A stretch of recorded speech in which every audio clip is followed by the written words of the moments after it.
সারিয়াকান্দি উপজেলা প্রশাসনের উদ্যোগে 2টি ভ্রাম্যমাণ আদালত পরিচালনা করা হয়েছে। বিস্তারিত ভিডিওতে দেখুন।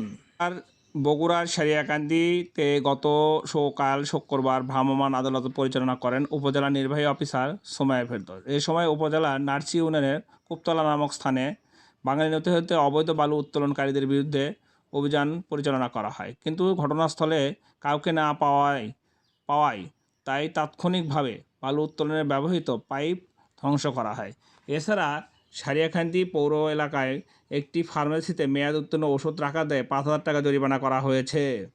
এটি চলমান থাকবে বলে জানিয়েছেন উপজেলা নির্বাহী অফিসার।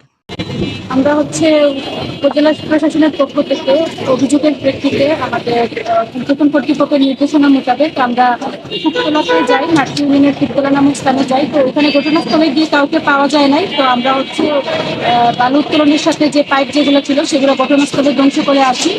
আর এখানে মন্ডল ফার্মেসিতে আমরা মেয়াদ উত্তীর্ণ ওষুধ পাই। তো মন্ডল ফার্মেসিতে ভুক্ত অধিকার আইনে 5,000 টাকা জরিমানা।